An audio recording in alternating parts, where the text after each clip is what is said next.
Saudações a todos, eu sou o professor Charles Camilo e nessa videoaula de Geografia Geral nós falaremos a respeito do espaço rural e as suas dinâmicas.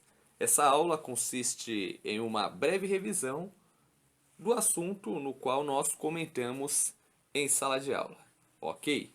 Eu desejo a você boa aula e bons estudos. Bem, o ponto de partida para que nós possamos compreender a dinâmica do espaço rural é justamente nós recorrermos à história e compreendermos o momento no qual a humanidade ela passa a dominar as técnicas agrícolas. Esse período no qual o ser humano, até então nômade, ele passa a ter uma moradia fixa, ele passa pelo processo de sedentarização, nós conhecemos ele como Revolução Agrícola.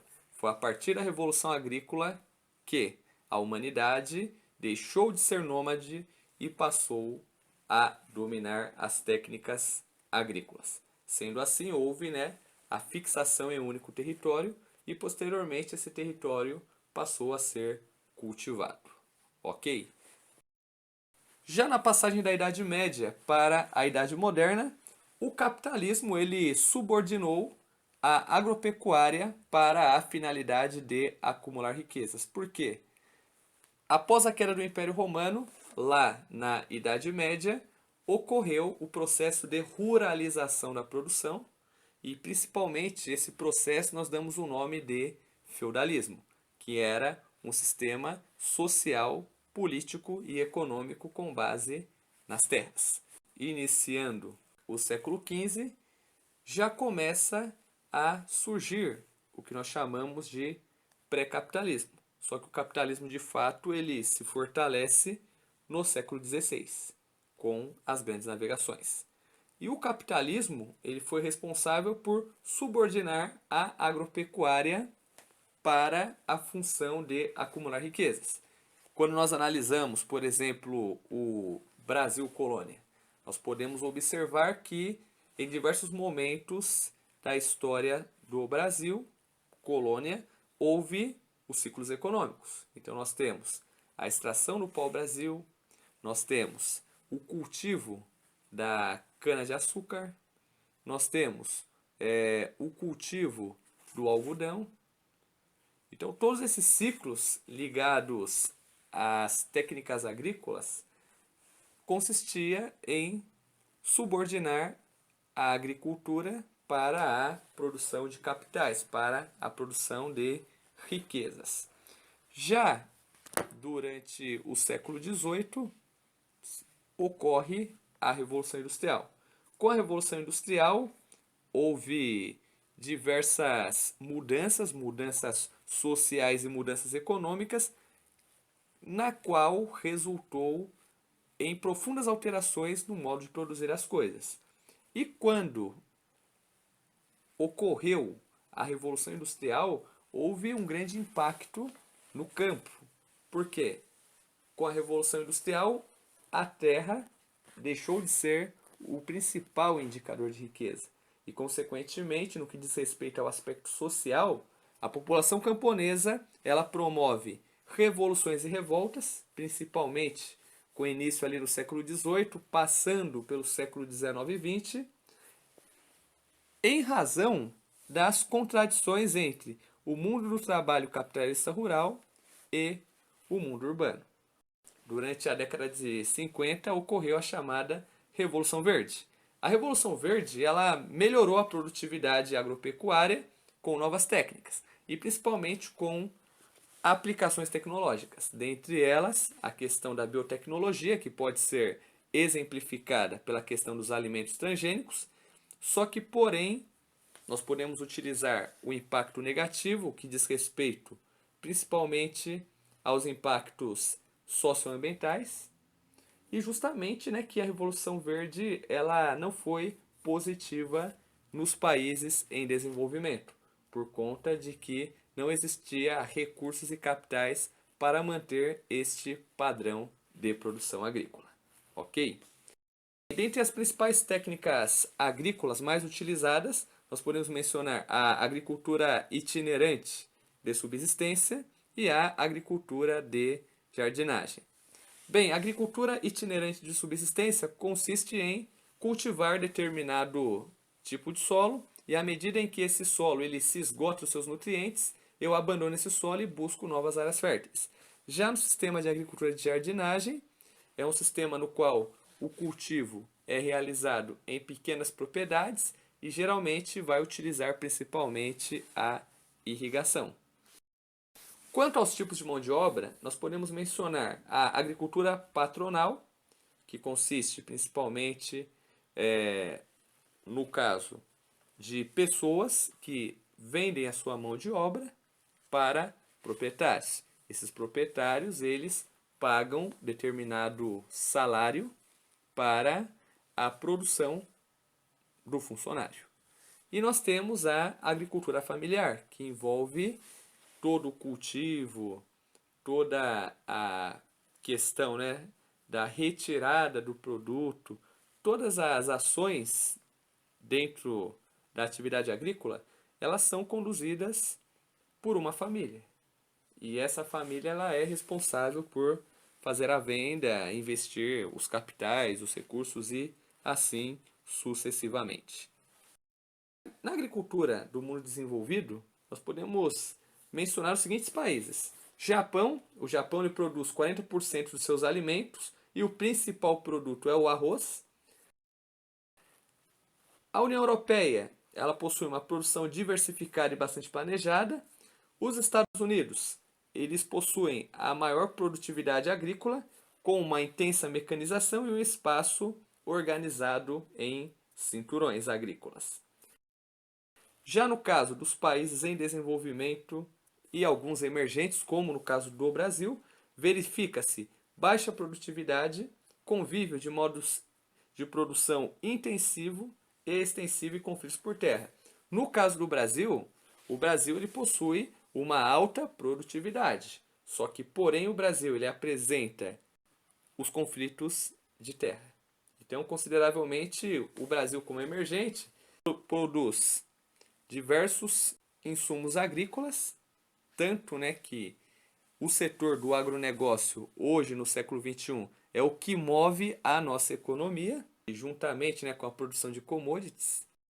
O continente africano ele apresenta baixos índices de produtividade e o sistema predominante é a plantation. Então, a plantation é um sistema no qual consiste na utilização de grandes áreas de latifúndios, no qual eles irão produzir um único produto, monocultura, no qual esse produto será voltado para o mercado externo.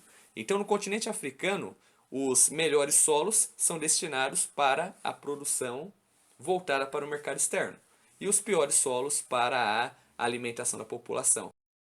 No sul e no sudeste da Ásia, eles utilizam em grande parte a agricultura de jardinagem e o principal destaque é o arroz, que é cultivado e comercializado. Em questão dos países da América Latina, a agricultura intensiva e extensiva ela é característica marcante juntamente com a grande concentração de terras e a baixa produtividade.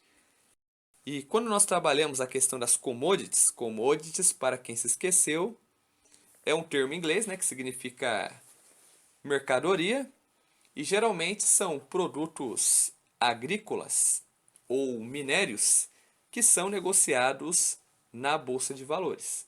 E os seus preços são definidos em nível global pelo mercado internacional. Então, isso são as chamadas commodities, ok?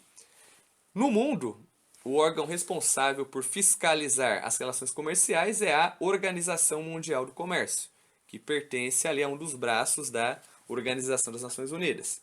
E dentro dessa perspectiva, ela fiscaliza principalmente as relações comerciais entre os países membros e impõe limites para o protecionismo. Então, ou seja, são medidas que alguns países eles fazem para proteger a sua agropecuária e o chamado dumping. O dumping significa a venda de um produto a um preço mais baixo do que o custo, só para, digamos, beneficiar o país produtor a fim de prejudicar os concorrentes. Quando nós trabalhamos a evolução da agropecuária no Brasil, é mais ou menos o seguinte: no Brasil ainda persiste o latifúndio e a produção voltada para a exportação. Então, desde o início do sistema das capitanias hereditárias, sempre foi assim. A grande propriedade, o latifúndio, e a produção voltada para o exterior. Então, durante o período das capitanias hereditárias, as terras brasileiras elas ficaram divididas por lotes, que nós chamamos de sesmarias. Esse sistema de sesmarias persistiu até por volta do ano de 1850, quando, em 1850, o senador Nicolau de Campos Vergueiro propôs a chamada Lei de Terras. Segundo essa lei, a terra, a partir da lei, só poderia ser comprada e herdada. Não existia mais aquele critério de ocupação. Com a abolição, em 1888, houve o incentivo para a imigração europeia, e essa imigração europeia no Brasil foi mediante o sistema de colonato. Então, os colonos recebiam terras, produziam e pagavam, como se fosse uma espécie, né, de imposto, parte da produção. Esse regime de colonato ele persistiu até a década de 30. Ele acabou entrando em decadência justamente por conta da crise de 1929, que fez com que o café, os preços do café, que era o nosso principal produto de exportação, viesse a decair. Só que com isso surgem os movimentos de contestação por parte dos camponeses, porque muitos camponeses eles reivindicavam a reforma agrária. Então, justamente mediante a ação de grupos políticos, muitos deles ligados com o comunismo internacional, durante as décadas de 50 e 60, eles começaram a se organizar e se articular, em especial durante a década de 60. Então, durante a década de 60, surgem os movimentos das ligas camponesas, lideradas pelo advogado e político Francisco Julião. Eles queriam justamente uma reforma agrária. Só que, porém, com o golpe militar de 64, esses movimentos eles foram duramente perseguidos pelo regime militar. Dentro do regime militar surgiram órgãos para defender as reivindicações por parte da população camponesa brasileira.